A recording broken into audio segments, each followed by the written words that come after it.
Welcome to another podcast with breastcancerconqueror.com and Dr. V. I've got another wellness warrior that I'm so excited to introduce to you. He's a fellow chiropractor, a friend, and Dr. Jockers is a doctor of natural medicine. He's a functional nutritionist, and as I mentioned, he's a fellow chiropractor. He actually has a practice in Kennesaw, Georgia, where I used to live in that area. And he's done some amazing things. He has over 1 million monthly visitors to his website, drjockers.com. And he's even been seen on popular media shows like Dr. Oz. So welcome, Dr. Jockers. Thanks for taking the time. Really great to be on with you, Dr. V. Okay, appreciate it. Now, we've known each other off and on over the years. We were in the Truth About Cancer. We've done summits together. And you've really kind of taken a more focused approach on a very hot topic about ketosis and the ketogenic diet. Now, personally, when I first heard about ketosis and the ketogenic diet, it was one of those light bulb moments because I finally understood that cancer is a metabolic disease, and it really helped to give us an edge on changing different pathways that were driving cancer cell production. And so, like a research geek that I am, like you are too, I just dove in and really did the ketogenic diet hardcore for 6 months. I mean, I say hardcore. I mean, I measured everything. I kept track of everything I ate, measured my ketones, finger pricking, measured my blood, the ratios, everything. And I learned a lot about myself, about my eating habits, about what exactly ketosis feels like, the benefits, and some of the potential, I won't use the word side effects, but some of the things that you need to look out for. And it just really convinced me that there is a place for a ketogenic diet. For me personally, I could not live like that hardcore for, like I did for 6 months, but for somebody who is really dealing with a serious health issue, it's something I would strongly encourage to do, to be able to really turn things around and reset to the metabolism of the body. So that was my personal experience. Now, I'd like to hear a little bit more about you. Why did you get interested in the ketogenic diet? Yeah, so I love your story, by the way. Just self-experimentation is huge, and that's really how I've learned a lot of the things that I've done. And when I was actually right before I went to graduate school, I actually developed irritable bowel syndrome, really bad. I always had gut issues, but I developed it to the point where I just started losing weight. And I was a personal trainer. I was living a healthier lifestyle than anybody I knew. And yet I started losing weight. I went from 165 pounds down to 135 pounds. And I'm 5'11". So it was like skin and bones. And I was eating a lot of food, and yet I couldn't gain any weight. And so all of a sudden I realized, when I actually went without food, like when I skipped breakfast, which at the time I didn't think was possible. I literally was eating from the time I woke up to the time I went to bed. But I started doing this, and I just started noticing that the gut pain I was experiencing, the bloating, the cramping, reduced, and I felt better. I felt more energetic. I would drink a lot of water, and I just felt better. And there wasn't a term like ketosis or intermittent fasting or anything like that back then. I just knew I felt better. And by following this sort of a strategy, taking out grains, following a food elimination diet, and a more of a lower carb ketogenic approach, I was able to heal this irritable bowel syndrome that I was suffering from, regain the weight, get my strength, my energy, and really my brain felt alive. And I just felt so good. And I went on to graduate school, became a chiropractor like you had mentioned. And then I opened my clinic at 27 years old with, enormous amounts of debt. And I was literally living inside of my clinic, working around the clock. It's a single at the time, working around the clock and working way too much. And I would, because I was working late at night and doing presentations and things like that, I would kind of binge eat, would under eat a little bit during the day, and then I would binge eat at night. And I actually ended up developing skin cancer about a year into practice. And it was right on my nose. And my grandfather died of metastatic skin cancer. I grew up in Florida. I was on the beach a lot. I got sunburnt way more than somebody should. So, I had all those, sorts of risk factors going against me. And I was looking at it every single day in the mirror. And I just thought, at first I thought it was acne. And I was like, oh, this will just go away on its own. And it just continued to grow. And I actually developed a big lipoma on my elbow as well. And I was like, you know what, there's something wrong here. I had this big asymmetrical nodule on my nose that was continuing to grow. I had this lipoma that was developing on my elbow. And I'm like, there's something going on here that's not right. And I just took inventory of my life and I realized a number of things. Number one was my driving thought. And I know you talk a lot about just the mental approach to health. And my driving thought at that period of time in my life was a fear of failure. I was so scared I was going to fail that I couldn't stop working. Wow. And I wasn't necessarily working because I was passionate about it. I would tell you that. I would say all the right things, but it was more so I was just so scared of failing. And that was my driving thought. And I would binge eat at night because that was kind of my source of comfort. And it was healthier foods. It was like Ezekiel bread with coconut oil and blueberries. Okay. It's kind of like the health nerds binge right there. Yeah. And so, you know, but I was eating way too many carbs for my body type. I was being exposed to a lot of different chemical toxins. I was showering across the street in a 24-hour gym, and there was, you know, chlorinated water. I didn't have a shower filter. I was literally sleeping right under the power panel for my office was where my bed was, the back of my office. So think about all the EMFs. All right. This is before I had digital X-ray, chemical X-ray. So that was in the bathroom, right? My main bathroom that was like right next to where I was sleeping. So I was just breathing in toxins, sleeping under toxins. So it was just like the perfect storm. And so I changed my life. I bought a house that was close to my office. I got got water filtration in there. And I came across this topic of ketosis. I always knew that I felt better on a low carb, high fat diet. I just didn't know the term. This is back in 2011, and Dr. Joe Mercola was talking about it. I was subscribed to his newsletter, and I thought, well, this is fascinating. This is something that I feel better with anyways. I feel better with this sort of a nutrition plan. And so I started experimenting with that, testing my ketones. And, you know, as I was doing this, I realized, gosh, I only need like 1 or 2 meals a day. I'm not hungry. I feel good. And, you know, by doing this over a 4 to 6 month period of time, that nodule on my nose completely went away. And of course, I was doing a lot of mental work and mental, emotional, spiritual work as well. And so, you know, I just realized, wow, this was the window in to something that was absolutely amazing and life-changing for me. And I felt like this could help so many other people. And so from there, I started doing workshops in my clinic because I loved teaching, and doctor means teacher, just like you, Dr. V. I mean, this is what we're passionate about, is really teaching, educating, and empowering. So I started doing classes on cancer, on brain health, and a number of different topics with kind of this core nutritional plan that was what I called a healing diet, which was really this diet to help our body have the metabolic flexibility to no longer depend on sugar, but instead to use our own body fat or the breakdown product of that called ketones as our primary fuel source. And so it came through, you know, my own struggles, and then I've been able to help so many other people adopt this sort of a lifestyle and get amazing healing in their own body. So the cancer went away. You felt better. Yep. And I know one thing that I know about you is that you're very evidence-based. If you're going to, you know, talk about something, you always bring in the science. So let's talk about some myths, because I know there's a lot of confusion out there about ketosis and the ketogenic diet. So myth number 1, ketogenic diet is only for people who want to lose weight.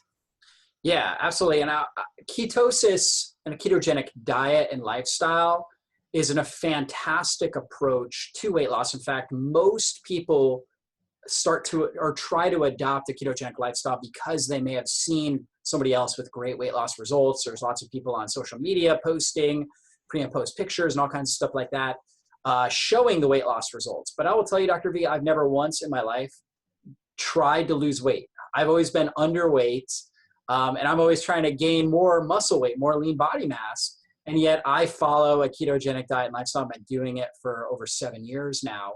And, you know, it's a fantastic approach if you are trying to lose weight. But if you're not, if you're somebody that is underweight or normal weight, you just want to stay where you're at, it can be fantastic for helping improve your brain and really ultimately for mental performance. That's really why I follow it. is for just quality of life and mental performance, but also on top of that, really great for preventing against neurodegenerative conditions, lots of research on that.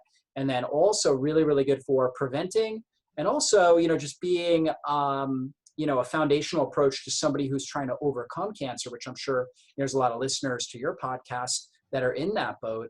Ketogenic diet and lifestyle there's a lot of science coming out about how great a overall foundation the ketogenic diet and lifestyle is for somebody that's trying to heal their cancer, and of course to prevent cancer to begin with. So many different reasons to follow a ketogenic diet, not just for weight loss.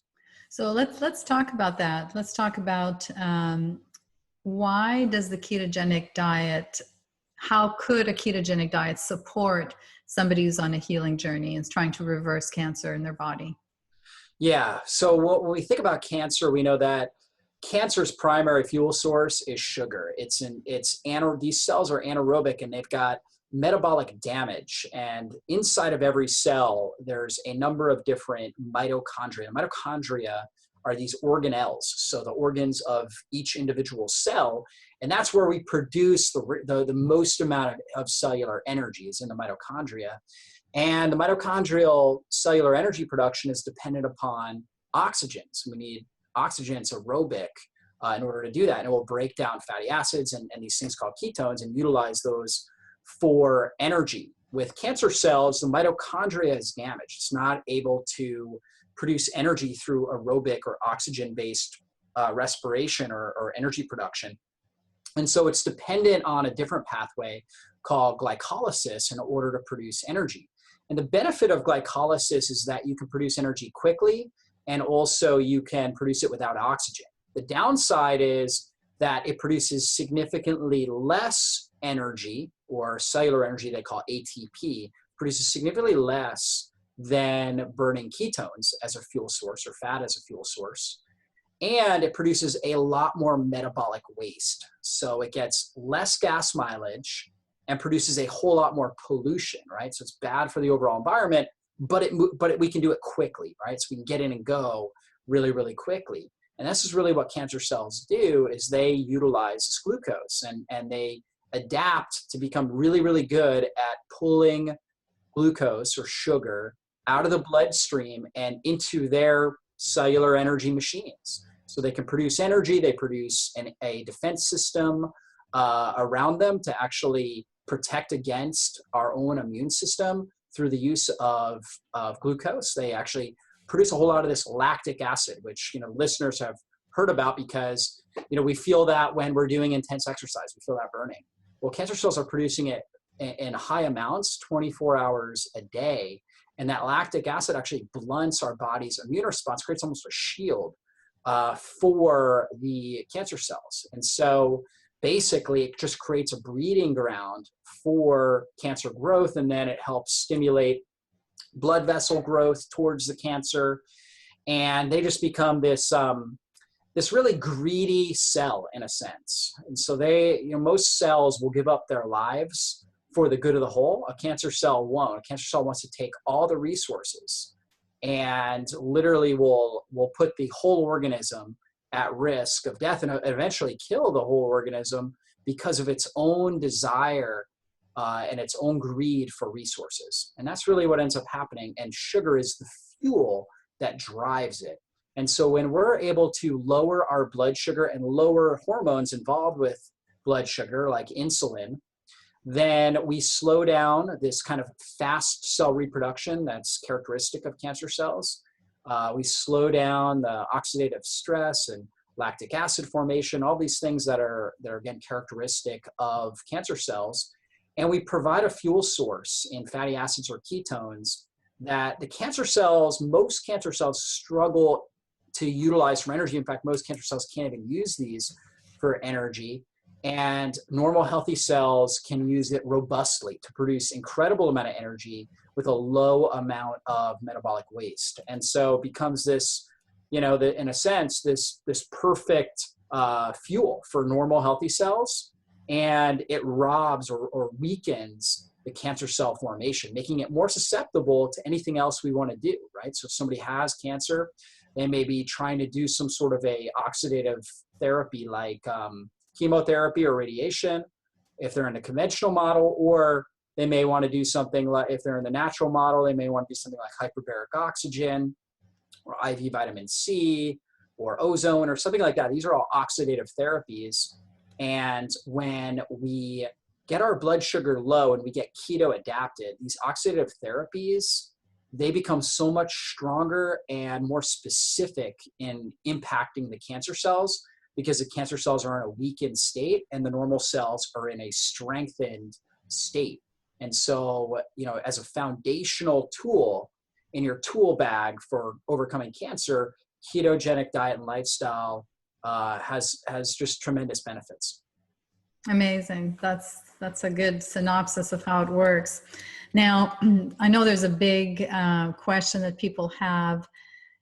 They think that ketogenic means absolutely no fruit, just lots of meat, and it's just a very restrictive diet. So can you address that?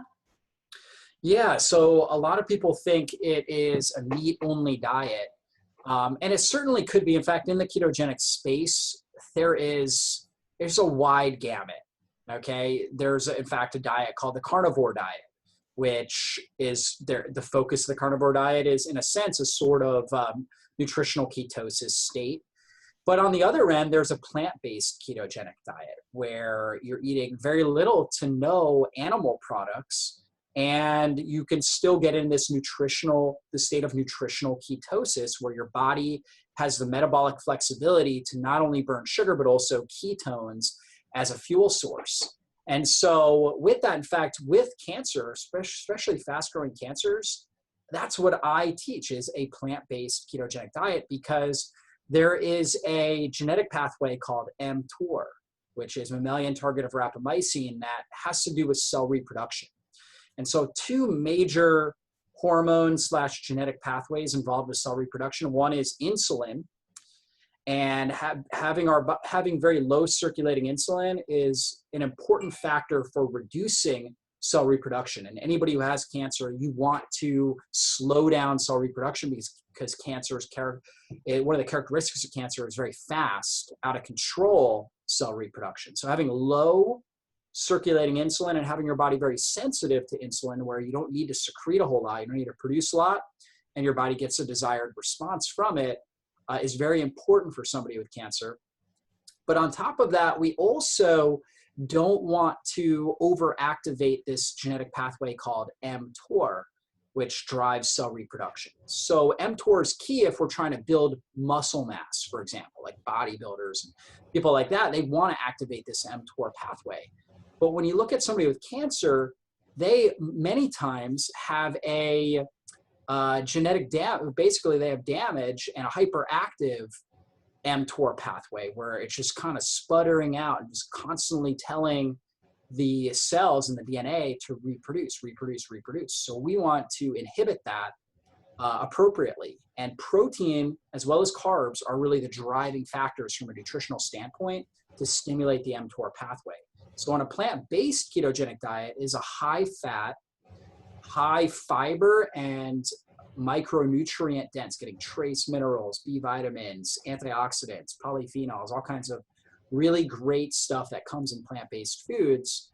And it is also a lower protein diet, whereas a typical ketogenic diet is a high-fat, moderate protein diet. Plant-based ketogenic diet is more of a high-fat, low protein, high fiber, low carbohydrate diet.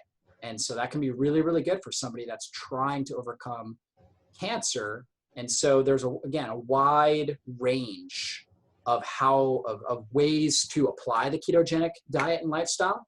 And definitely is not a meat-only diet. There's things like avocados, olives, olive oil, coconut fats that can be the staple parts, nuts and seeds. These can be the staple parts of your nutrition plan, and that will help you develop that metabolic flexibility to use fat or ketones as your fuel source, and to keep your sugar and insulin levels down, and get the benefits that come with that.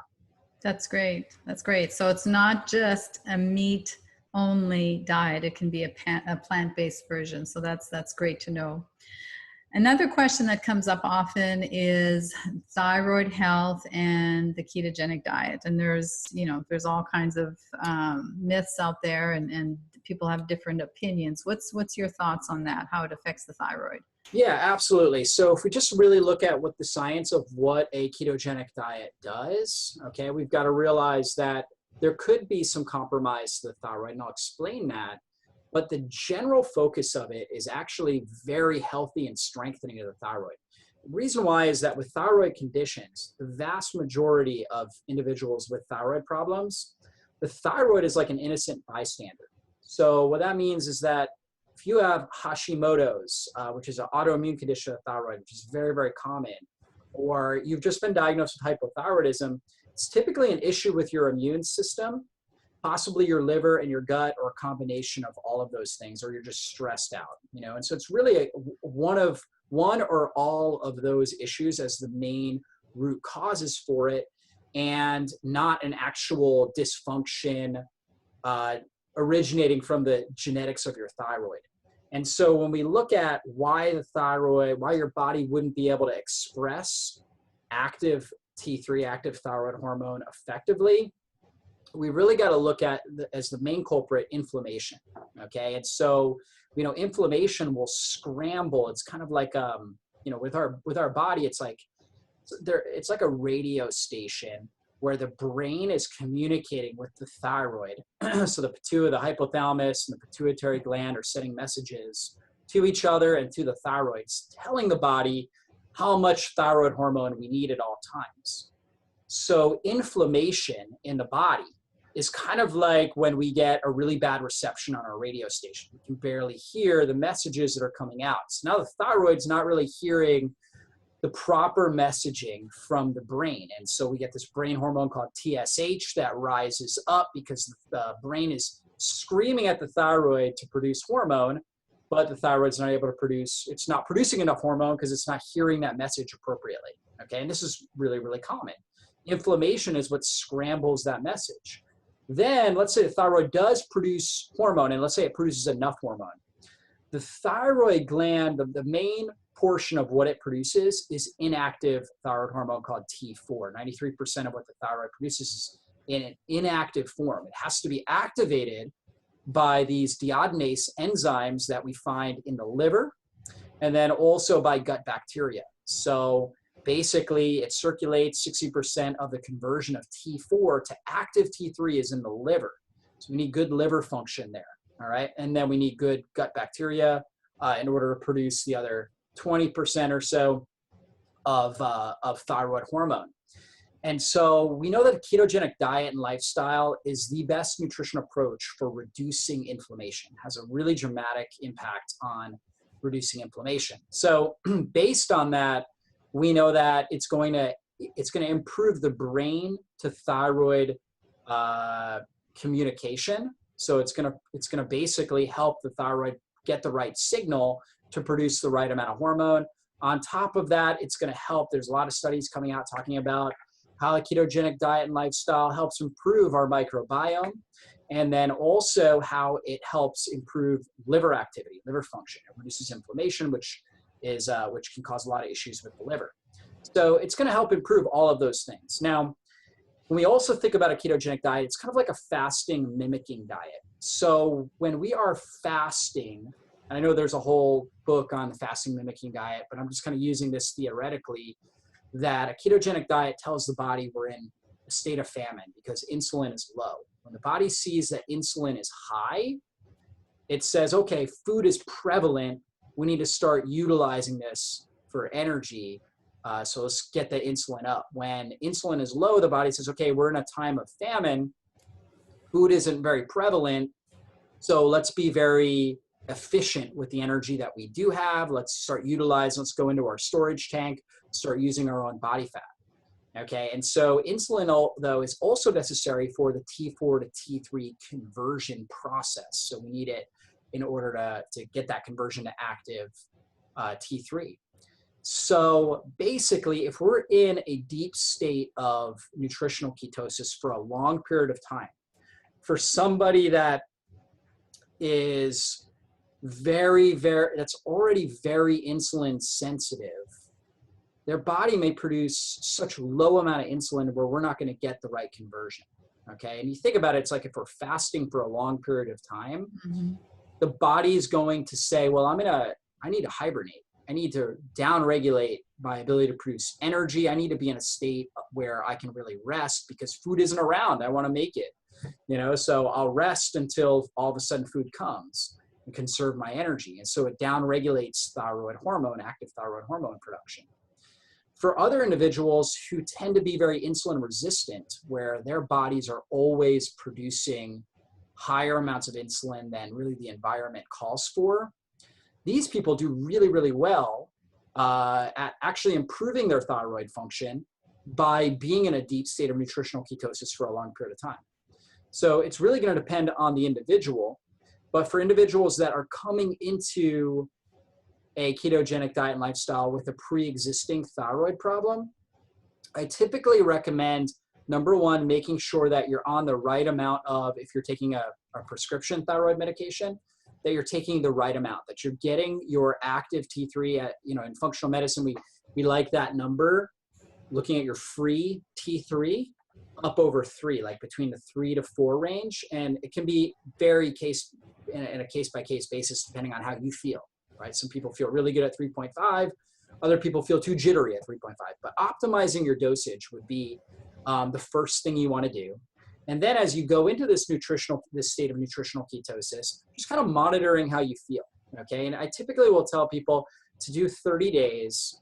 As you're doing this, you may, if you're on a high carb diet to begin with, you may want to drop that down. Take 2 to 3 weeks where you're cutting your carb count in half until you get to this low carb, high fat diet, typically under 50 grams of net carbs.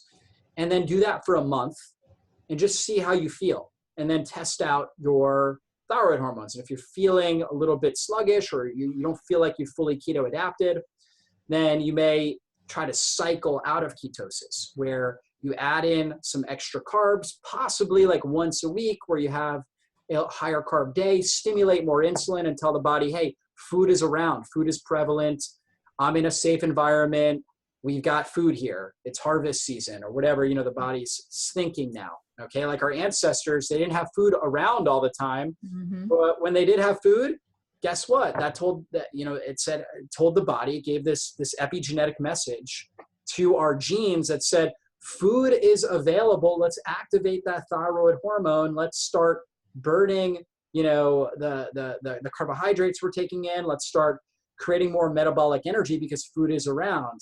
And so we give the body that message. We might cycle out, again, a little bit higher carb day, once a week. If that's not doing the trick, maybe once every other week. For some individuals, it might be, each evening even. Okay. For other individuals, if they do that, they start gaining weight. They don't feel as good, as metabolically flexible. They get their cravings back, all the things that a typical ketogenic diet and lifestyle will blunt. So for those individuals, they may cycle out of ketosis maybe once every 2 weeks, once a month. You gotta have to personalize it to yourself. So we understand that, in a sense, when it comes to ketogenic diet, it's the best thing for reducing inflammation along with fasting, which is going to naturally improve your brain to thyroid connection and communication and improve thyroid hormone. But on top of that, if we're in a state of deep nutritional ketosis for too long, for certain individuals, it can also blunt thyroid hormone expression. So we've got kind of this balance here. And so we want to get the best of both. And that's where kind of this cyclical ketogenic diet approach can be really helpful, where we figure out when the best times to cycle in some extra carbs and get a little insulin bump are going to be to help stimulate the right amount of thyroid hormone production and expression in the cells. So I know it's a long answer, but hopefully that helped. No, that's good. That's a great explanation. Now, do you feel that it's important for people to monitor their blood sugar and their ketones every day? Like with a home? I think it's a really good question. I think if you want to do it the right way, I don't think it's necessary, but I think for many individuals, it's going to help tune you into your body. I think ultimately on your health journey, greatest thing you can do is take it extremely seriously. And your goal should be to develop a master's degree in your own health. Like, you should understand your body's own rhythms, and you should constantly be checking in to see how you're feeling, and what sort of rhythms and signals your body is giving you. And so testing your blood ketones can be, or breath ketones as well. There's meters that test your breath acetone levels, as well as your blood beta hydroxybutyrate, which are both ketones, testing those levels. And that can help tune you into when you are in a state of nutritional ketosis. So that's great. Okay. Now, one thing you will notice, so if you're not going to do the testing, the thing that you'll notice when you're in nutritional ketosis is you can go long periods of time without food and feel very mentally sharp, have tons of energy, even be able to exercise. Like, I exercised today. I hadn't eaten since 2 p.m. and I exercised at 1 p.m. So it was a 23-hour fast. Okay. And I was working out upper body and I had tons of energy. My mind was extremely sharp and I felt great. And that was a sign that my body had the metabolic flexibility to where, even though when I was exercising, I was working at a high intensity, my blood sugar was going to be a little bit more elevated, but I was also using ketones. And when you're keto adapted, you're not going to have cravings. You rarely will feel hungry, and you will feel very mentally sharp, as opposed to if you're hypoglycemic, where you go a longer period of time between meals and your blood sugar starts dropping, you will start feeling oftentimes irritable. We call that hangry, right? Which probably most of us have experienced before. You may have anxiety, you may have heart palpitations, you may start sweating, you may feel feverish, you have trouble concentrating, and you feel like you need to either lay down or you need to eat food quickly. Okay. And that's a sign that you're dependent on sugar and your body hasn't developed the metabolic machinery to use ketones for a fuel source. So you'll start to notice shifting and changes in how you feel on a regular basis when you get into nutritional ketosis. But I do think testing, especially in the beginning until you get used to how it feels to be in ketosis, is an extremely helpful tool. Excellent. That's very good, to have a master's degree in how your body feels and understanding your own health. Exactly. And you think about it, like, if you were to go to school and get a master's degree, you and I were in school for a long time. And so I was in school for 9 years, 3 advanced degrees. And, ultimately I spent a lot of time, a lot of money, and a lot of energy in order to get those. But, the greatest degree I have is the fact that I have mastered my body's rhythms at this point. I could have gone through all that schooling, never paid attention to my body, and had a job, right, and a career, but never really known how to take care of my body and optimize my performance. And where would that really have gotten me? It would have been a life half lived as opposed to a life fully lived. So no matter what you do for a career or what your current goals are, taking the time to really master your health, spending the time, money, and energy to do it is going to help you take whatever it is that you're doing, whatever you were called to do and passionate about, to a whole new level. And so I think it's the greatest investment you can make while you're on this planet. Love it. Love it. It's a great investment. All right. So we have a couple of free gifts that you're so generously giving us. One is 10 fat burning dessert recipes. And the other one is Digestion and Energy Quickstart Guide. And so you can get those by going to drjockers.com, and we'll be posting the links when we publish the podcast. They'll be on the description page and everything. So Dr. Jockers, always amazing. I always learn something new. You're a big ball of wisdom, a lot of information in that head of yours. So thank you so much for taking the time to share your expertise and your thoughts. And I look forward to collaborating again sometime soon. Well, thanks so much, Dr. V. I consider myself just somebody who's standing on the shoulders of giants before me. And, we're contemporaries, but obviously you were doing a lot of this stuff before me. So thank you for all the work that you do. You've been an inspiration to me and to so many others. So I appreciate just the honor of being on with you. Oh, well, thanks so much. All right. Enjoy the rest of your day. Bye-bye. Thank you.